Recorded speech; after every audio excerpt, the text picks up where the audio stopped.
Hello and welcome back to VEDS. When I was coming up with videos to do this month, I kept coming back to a couple books that I wanted to talk about for a video, and then I was like, well, why make separate videos of those when I can just combine them into one and make a whole 2021 book catch-up shenanigans video. And so that's what I'm going to do. Today I'm going to share with you some books that I have been reading this year, ones that even after I close them and finish them up and move on to the next thing, they still stick with me in some regard. So without further ado, let's get into it with probably my favorite book that I have read this year, The Anthropocene Reviewed by John Green. This is a collection of essays based on John Green's podcast by the same name, and they take on the form of reviews of aspects of the human-centered planet on a 5-star scale. These essays can cover everything from Mario Kart to Canadian geese to our capacity for wonder. And I've been a big fan of John Green's work for a long time, not just his books, but also everything he's made on YouTube and his various podcasts and all that.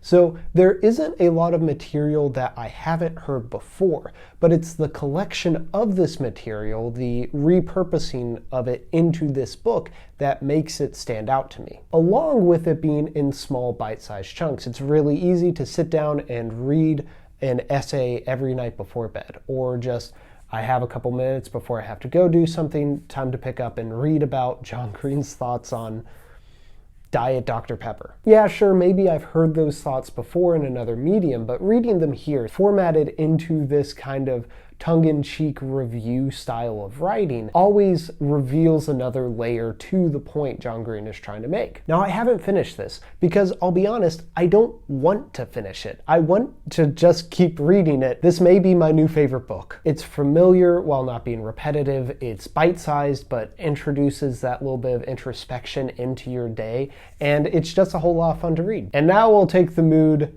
down a bit, because the next book we're talking about, while probably just as impactful as The Anthropocene Reviewed, is not nearly as fun. They Thought They Were Free by Milton Mayer. This is a book that is a retrospective of the Nazi Party's reign in Germany through these interviews that Milton Mayer did with, I forget if it was 6 or 8, but a certain number of just kind of everyday working class members of the Nazi Party. So these weren't people who were necessarily implementing policies of the party or participating in World War II. They were just kind of your everyday butcher, your everyday beat cop, your everyday tailor, who were just going around doing their lives however they saw value in the Nazi Party. And it's that dissidence between the mundanity and relatability of these men with their capacity to embrace such a terrible system that is what's so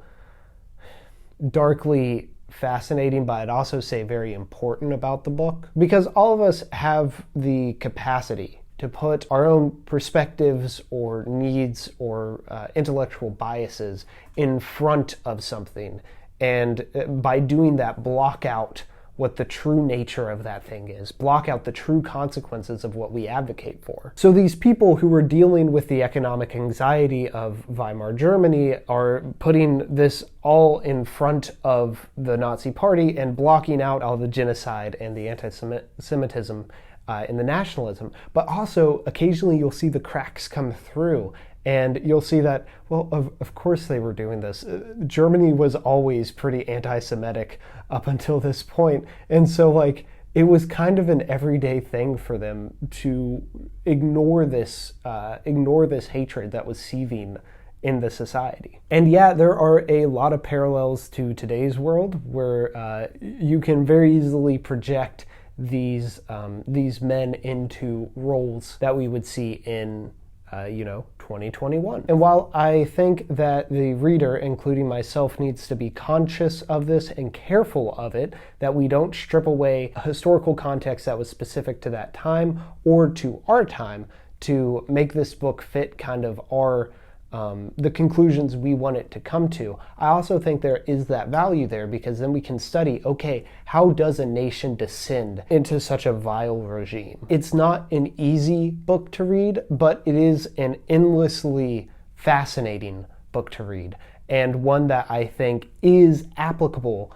to today's age, as long as we remain conscious while reading it and we don't just project onto it. As long as we take that to inform our current perspective instead of letting our current perspective inform the book, it's very good. And so yeah, I want to recommend it and say that you should read it, but just with the caveat that it is not an easy read. Let's lighten things up, and since the majority of this is going to be nonfiction, I might as well throw in a little bit of fiction in there. True Grit by Charles Portis is the basis for two classic films, the John Wayne film by the same name, and of course the 2010 Coen Brothers movie, which is one of my favorite movies. And after rewatching that Coen Brothers movie earlier this year, I thought it would be a good time to actually read the source material. So, or in this case, listen to the source material, because I got the audiobook on Audible and listened to it very quickly. Partially because it was a short book, but also it's just a really engaging read, not only because it's a good story, coming of age story,